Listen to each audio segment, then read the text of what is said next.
নিবন্ধন নিয়ে, প্রতীক নিয়ে ভোটে অংশগ্রহণ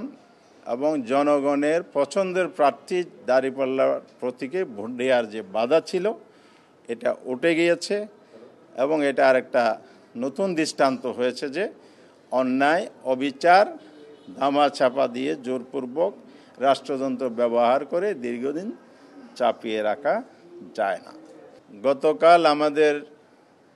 নিবন্ধন এবং প্রতীক আদালতের আদেশের প্রেক্ষিতে ইলেকশন কমিশন বাস্তবায়ন করে একটি গ্যাজেট প্রকাশিত করেছে।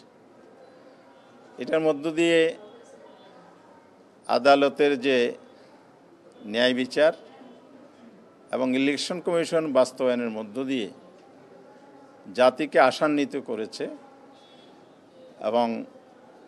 এটাই প্রমাণিত করেছে বিগত দিনে ফ্যাসিস্ট আমলে একেবারে অন্যায়ভাবে পলিটিক্যাল ব্যাড ইন্টেনশন থেকেই জামাতের নিবন্ধন বাতিল করা হয়েছিল। পরবর্তীতে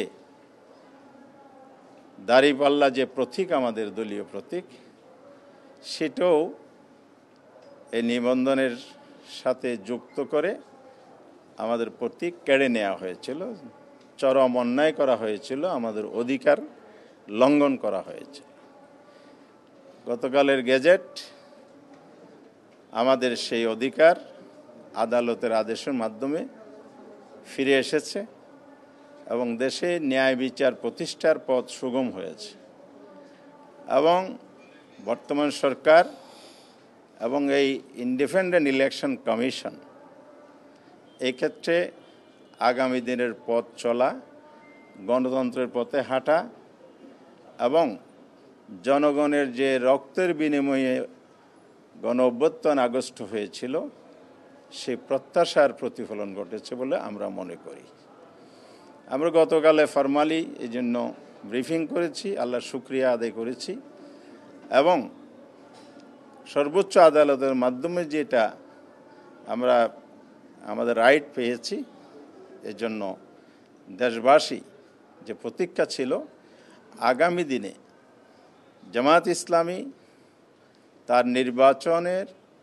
নিবন্ধন নিয়ে, প্রতীক নিয়ে ভোটে অংশগ্রহণ